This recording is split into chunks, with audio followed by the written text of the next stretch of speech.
La Unidad General de Igualdad de Género les da la bienvenida al conversatorio La pandemia desde la interseccionalidad, que en esta ocasión se enfocará en las niñas, adolescentes y mujeres migrantes. La migración de las mujeres suele generarse por causas económicas como el desempleo y la feminización de la pobreza, sociales como la discriminación, persecución o reunificación familiar en el país de destino, ecológicas como los desastres naturales y el deterioro ambiental de las zonas que habitan, y criminales como los altos índices de inseguridad, violencia o delincuencia organizada en sus países de origen.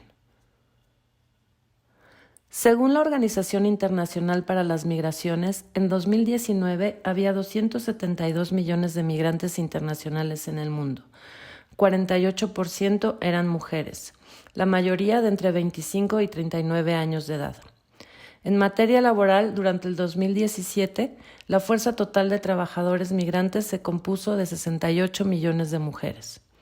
De acuerdo con ONU Mujeres, las mujeres migrantes constituyen aproximadamente 20% de la población migrante en tránsito irregular por México, lo que representa alrededor de 30,000 mujeres al año. Las mujeres se enfrentan a contextos de mayor vulnerabilidad durante todo el proceso migratorio, no solo a los riesgos que implica la migración irregular, sino también a la discriminación y la violencia basada en género. Ellas no solo sufren de doble discriminación por ser migrantes y por ser mujeres, también se ven expuestas a violencia sexual, física y psicológica, situaciones que se complican todavía más en un contexto de emergencia sanitaria causada por la COVID-19. En esta ocasión, Ana Mercedes Sáiz, directora general de Sin Fronteras Asociación Civil, y Marta Rojas Weisner, académica del Colegio de la Frontera Sur, profundizarán sobre este tema y sus implicaciones para las mujeres. Comenzamos.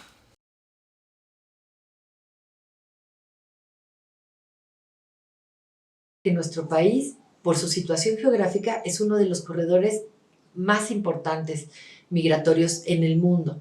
Se calcula que alrededor de 500,000 de personas ingresan a nuestro país y México, si bien había sido tradicionalmente un país de tránsito, cada vez más se convierte en un país de destino. Recordemos que tenemos una población verdaderamente baja en cuanto a personas extranjeras y esto lo corrobora el último censo de población. Llegamos al 1%, de los cuales muchas de esas personas son personas estadounidenses que han sido retornadas por alguna razón a nuestro país de origen mexicano. Y sin embargo, no se ha entendido que somos un país ya receptor de migración. Bueno, México es en primer lugar un país de emigración, luego de inmigración, después de tránsito, pero también se ha señalado el papel que tiene en el retorno y en el refugio. En estricto sentido, las personas refugiadas son parte de la población que vive en el país, pero es importante que políticamente se haga esa distinción. Aunque esta visión puede dejar a algunas personas en situación de movilidad fuera de nuestros lentes de atención y protección, me refiero a que también es necesario considerar modalidades como el trabajo temporal y la movilidad cotidiana que, por ejemplo, se producen en la llamada frontera sur de México. Sin embargo, también hay procesos de movilidad interna o de no movilidad, como en el caso de las mujeres que se quedan, de las familias que se quedan mientras sus esposos u otros familiares, o inclusive las propias mujeres son las migrantes y sus familias se quedan. Y hay otras, digamos, situaciones que se deben considerar.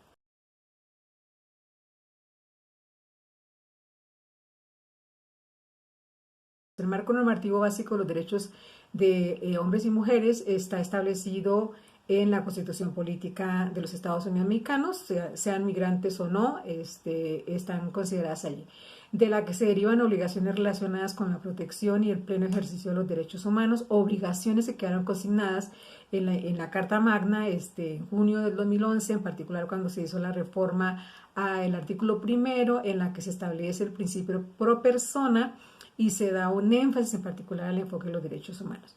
En correspondencia con lo establecido en la Constitución y en relación con las mujeres migrantes, se tendría que señalar que primero, en general, hay un marco normativo nacional e internacional relacionado con garantizar la igualdad de género entre hombres y mujeres, y de ahí es importante a nivel internacional mencionar la Convención sobre la Eliminación de todas las formas de discriminación contra la mujer, más conocida como la CEDAW, y la Convención Interamericana para Prevenir, Sancionar y Erradicar la Violencia contra la Mujer, más conocida como la Convención Belén do Pará. Y en el ámbito nacional, pues bueno, está la Ley General para la Igualdad entre Hombres y Mujeres, en la que se establece el Programa Nacional para la Igualdad entre Hombres y Mujeres, la Ley General de Acceso de las Mujeres a una Vida Libre de Violencia, la Ley Federal para Prevenir y Eliminar la Discriminación, la Ley General de Víctimas, la Ley General de los Derechos de Niñas, Niños y Adolescentes.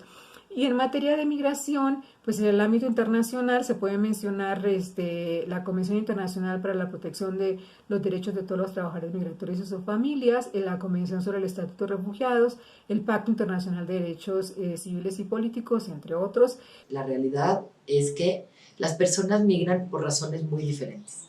Las mujeres migran por distintas razones y una de ellas son las personas refugiadas que lo hacen para salvar su vida de algún peligro inminente, de una situación de violencia generalizada, de una guerra, de impactos del cambio climático como podría ser una sequía muy fuerte. Entonces, pensando en esta realidad, desde la Reforma de Derechos Humanos de 2011, en el artículo 11 constitucional está reconocido el derecho a pedir asilo en nuestro país.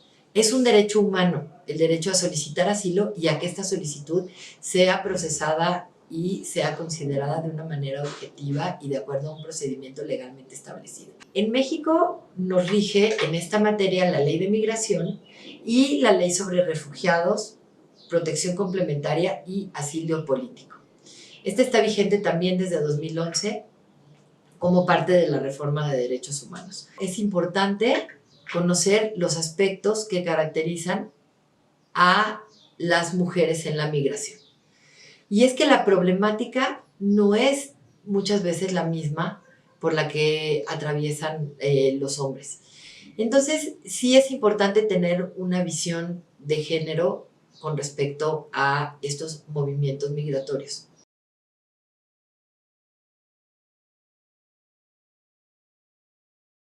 Los peligros que puede haber al momento de migrar pueden impactar más desproporcionadamente en las mujeres.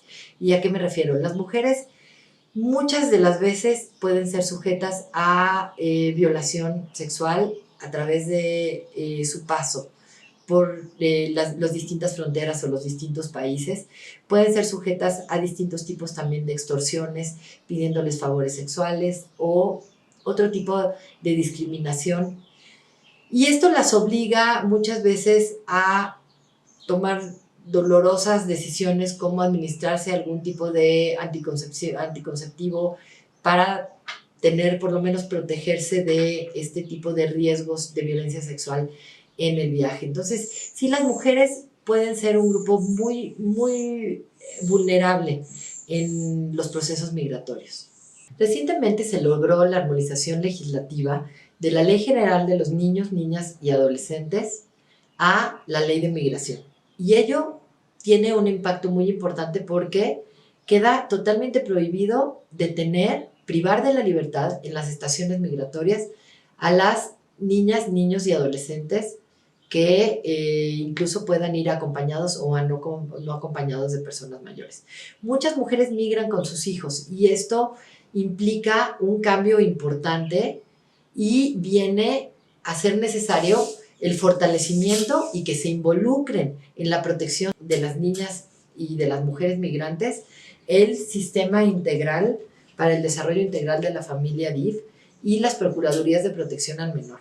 Desde que inició la pandemia por la enfermedad del COVID-19, ha habido muchas afectaciones ya que hubo ciertos cierres de fronteras y se limitaron aún más las vías regulares para migrar. ¿Esto a qué obligó a las personas? Obligó a buscar vías más irregulares y más peligrosas y a exponerse a la enfermedad provocada por el coronavirus.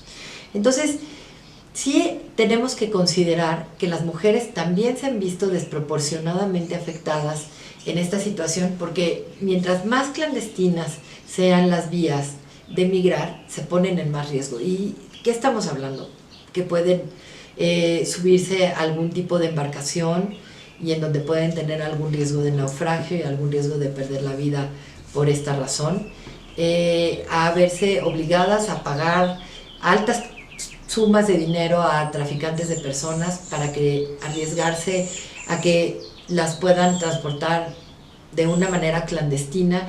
Esto muchas veces puede suceder en trailers, en tanques de agua, en situaciones que pueden ocasionar mucho riesgo.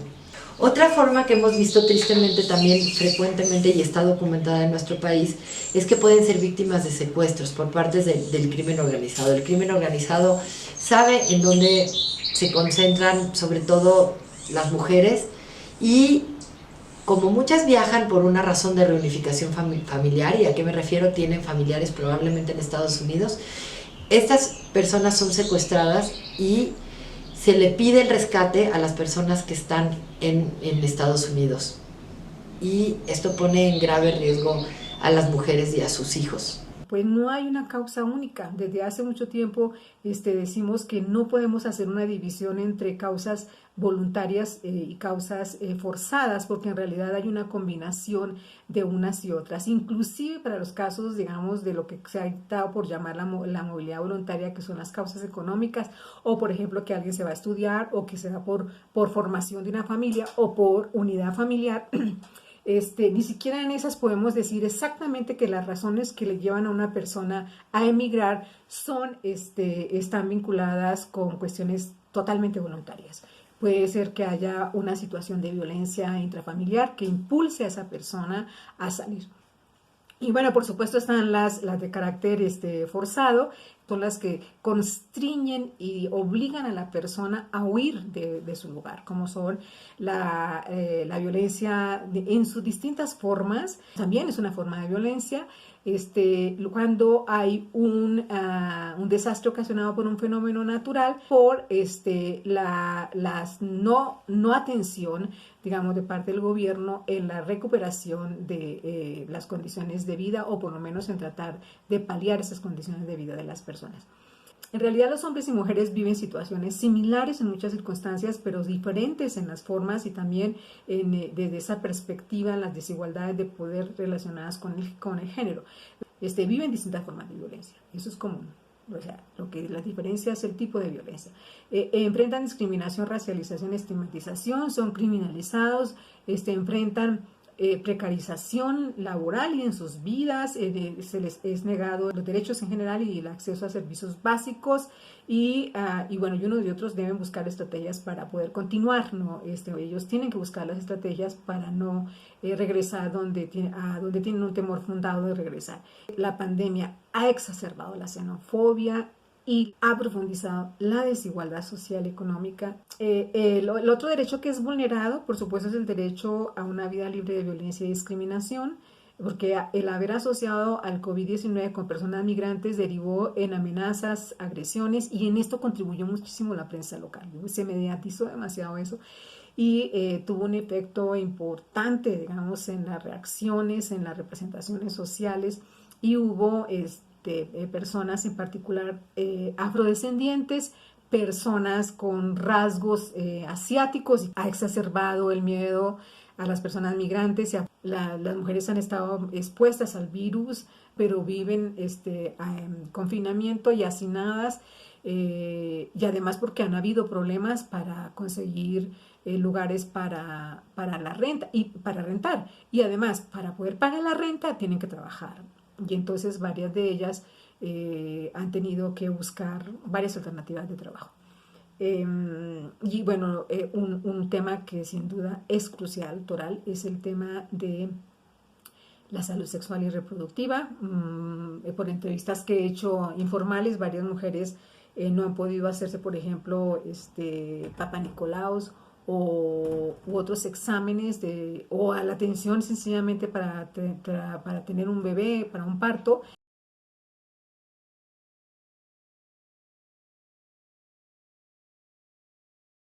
Es importante que en México existan políticas de protección especialmente dirigidas a las mujeres migrantes con perspectiva de género.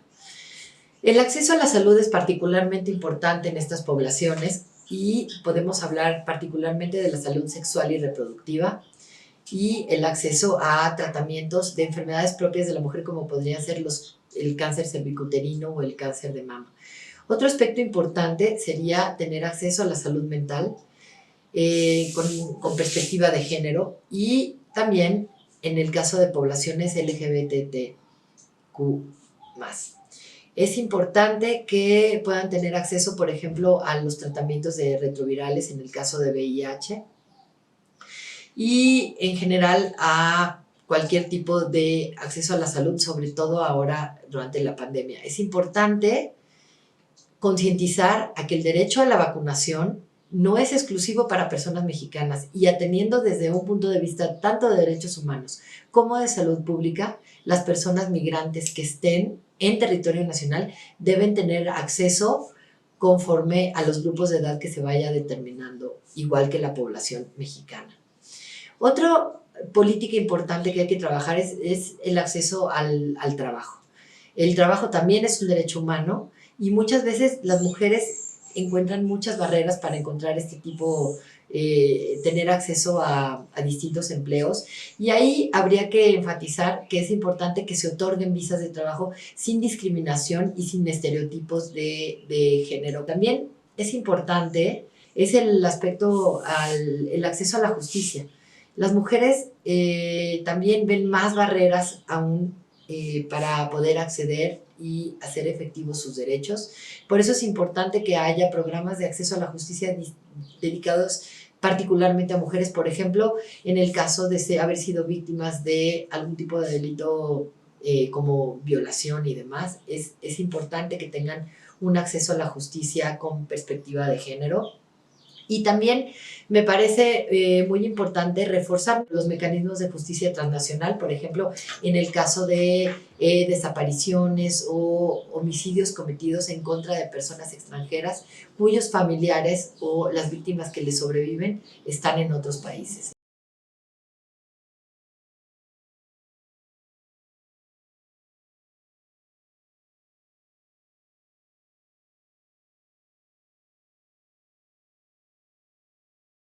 Debemos seguir insistiendo en la incorporación de la perspectiva de género y buscar los mecanismos que se han creado para que funcionen. Y es importante crear, también establecer cooperación entre las dependencias de gobierno.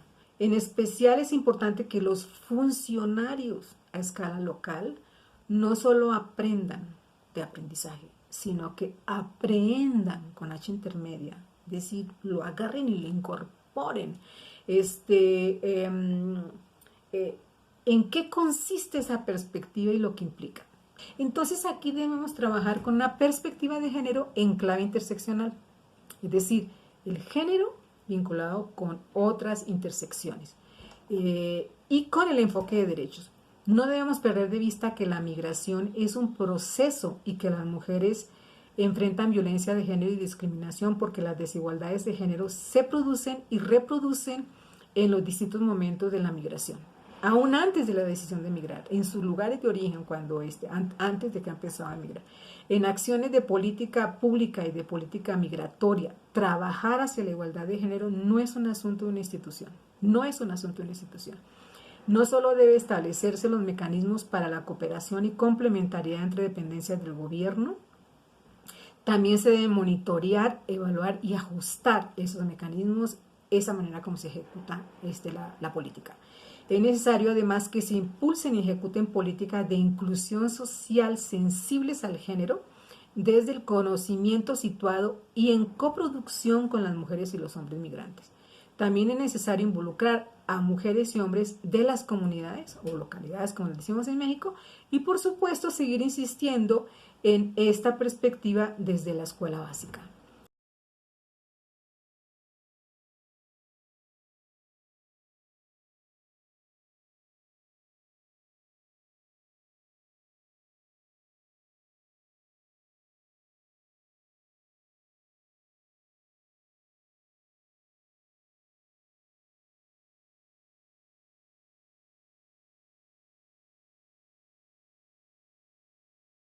Suprema Corte, el poder de la justicia.